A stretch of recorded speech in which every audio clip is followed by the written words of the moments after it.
Um, and you touched on the story that I am most excited to talk about. Ooh. Um, and this is the reason for your trek to uh, the protest yesterday, not yesterday, but the Friday. other day, Yep. Friday.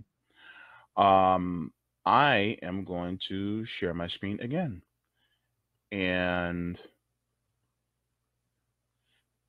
this is from Mm-hmm. Jamie Clymatt. Today in D.C., hundreds marched with People versus Fossil Fuels. 130 people were arrested for civil disobedience at the White House. 50 plus indigenous leaders were occupied the Bureau of Indian Affairs.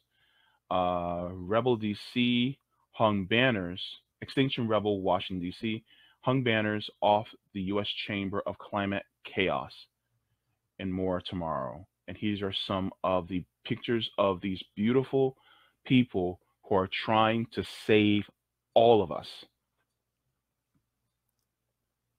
Um, One of the main reasons why I also wanted to have you on today, Liv, is because you were rudely interrupted from actually speaking at that protest.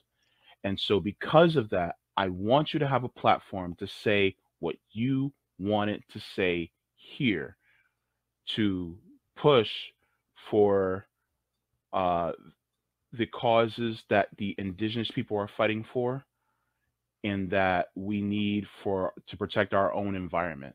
Mm-hmm. So anything that you want to say, please make it known, and I will be showing the pictures as you say what you want to say.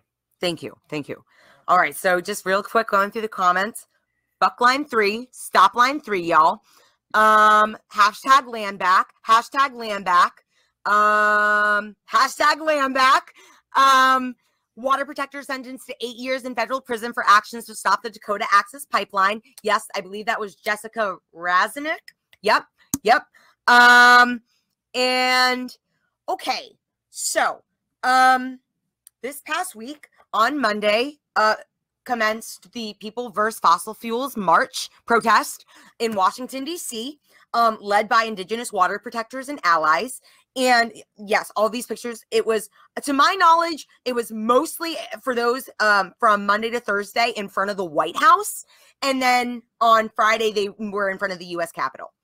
Mhm. So right from the beginning on Monday, 10/11, they were out peacefully protesting and occupying spaces, totally within their First Amendment right, peacefully protesting. And starting on Monday, the illegal arrest happened. And I believe it first started by Joe Biden's Secret Service. Okay. Those arrests were perpetuated throughout the week.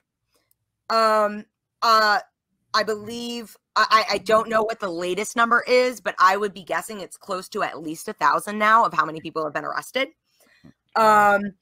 And before this week, up to 800 people, water protectors, have been arrested for directly protesting line 3. So, and as we've already mentioned, some people have already been sentenced to federal prison for this. Many water protectors have already been sentenced to federal prison for this, for defending their land, their water, their right to water, their right to clean water, their right to their land. And Joe Biden's, the U.S. regime's response to this was to arrest them, brutally attack them, tear gas, sorry, not tear gas, pepper spray them. Tear gas might have been used. Please check. Please correct me if I'm wrong. Beat them, tase them, and illegally arrest them. That was the U.S. regime's response to peaceful protesters doing fully within what is their First Amendment right. Yes, hashtag free Jessica, free all water protectors. We need to be talking about this more. Please let me know if mainstream media has picked up on this at all. But I know I made it very clear that that was what I was there for. And I do not believe mainstream media, global media, picked up on that at all. I do not think mainstream media has paid enough attention to the people versus fossil fuels movement that has happened this week at our nation's capital. To get Joe Biden to declare a climate emergency, climate crisis, climate catastrophe, whatever the fuck you want to call it. We are facing mass extinction. And our president, the U.S. regime, refuses to act. In fact, they're actually perpetuating the problem by allowing Line 3 to continue and promote the tar sand oils being pushed through from Canada to Wisconsin and pollute land, water, and kill and poison millions. That is what the U.S. regime is allowing and complicit with. That is what the U.S. regime stands for. Brutality and violence against working class, black and brown people. It is all of us. It is all of us. The 99%, it is all of us. This is class warfare. They are the perpetuators of violence and brutality. They are the enemy. Remember that. Remember who your enemy is. The U.S. regime. Mm-hmm. So I have this on the screen. Yes. It says stopline3.org. And to people who do not know what Line 3 is, this gives you a short explanation, but it educates you on what it is.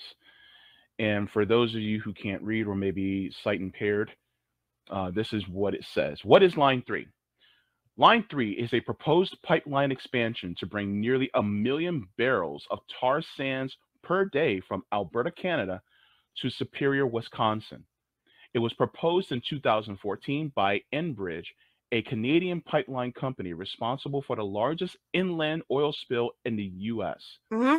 Enbridge seeks to build a new pipeline corridor through untouched wetlands and the treaty territory of Anishinaabe peoples through the Mississippi River headquarters to the shore of Lake Superior. So this is about a pipeline.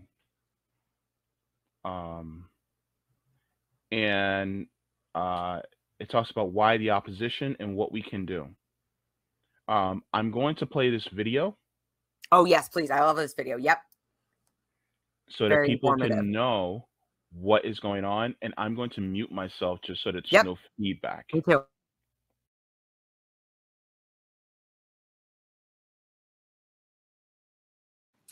What is Line 3? A lot of people want to know, and a lot of people don't know. So think of it this way. There are 6 really old pipelines that they put through in northern Minnesota, shipping diluted tar sands from Alberta to Superior, Wisconsin. And one of those lines is called Line 3. It has, according to Enbridge, about 900 structural anomalies in it. Structural anomalies are things like small little pinhole leaks, maybe some cracks, and some of those end up to be big problems, like that Kalamazoo spill. That was a structural anomaly. Line 3, it's old and it's corroding and it's at the end of its life. It's already had a number of leaks and spills, and frankly, it's a catastrophe waiting to happen. There is a likelihood that there is a whole bunch of contamination under the present line. And once that corrodes, our children and grandchildren may one day watch it drain a lake or a wetland or flood a farm field. Fixing these problems is very expensive, so Enbridge wants to abandon the pipeline, walk away, and build a brand new one in a brand new corridor. Enbridge calls this a replacement project. They're replacing Line 3. They are not replacing Line 3. They are putting in a whole new corridor and doubling the size of the line. That is not a replacement. That's a brand new line, and that's what's wrong. So we've got 2 problems. First, we've got a problem of the proposed new Sandpiper and Line 3 corridor through the heart of our best lakes and wild rice watersheds and through our treaty territories. We also have the problem of this old crumbling line that Enbridge wants to abandon. And right now, what abandonment means is that they just leave it and walk away. And the company says that they will take care of it, but it is not clear that there is any liability from the Enbridge Corporation. The worst part is that neither the United States government or the state of Minnesota has any plan to deal with it. The good news is that the Ojibwe tribes are standing up, And a lot of landowners, county commissioners, and mayors are getting increasingly concerned about who's going to be liable for Enbridge's mess. So tell Governor Dayton to tell the state legislator, to tell county commissioners that abandonment is not what we want. We want big Canadian energy corporations to clean up their mess and not leave it for all of us. And we feel that they should put hardworking Minnesotans to work doing it. It's time to make a plan, investing in cleaning up and stabilizing our existing infrastructure and building stuff that actually serves people. Miigwech, this is Winona LaDuke.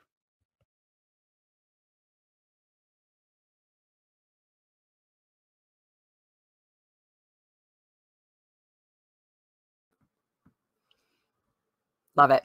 So Jean is pointing out that this is that was Winona LaDuke. She said I met her this summer. She is wonderful to work with, focused, generous, funny, and kind. And that she would be a great guest on FHL. We should do that. I think that's amazing. The Populist Voice Network. Let's go. I love it. Mm-hmm. Yeah. Thank you to Miss Winona LaDuke for that great presentation, letting us know about what it is. And so just so that anybody knows, when it comes to things like this means our very life. I don't know what, more we can say, because these people who are, protecting our water, you can't live without water. What I'm drinking right now. Mm-hmm. Let me ask anybody, have you ever had your water shut off for one day? Have your water shut off for a whole day? For one day. Just one day. After using the bathroom, you can't wash your hands. Your breath is stank, you can't brush your teeth. You need to take a shower. You have to wash a dish. We use water for so many things. Yeah. And the fact that these activists are trying to make sure that we have a healthy environment,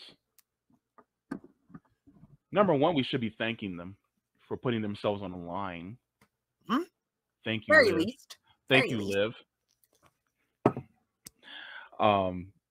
Also, we should be offering our solidarity.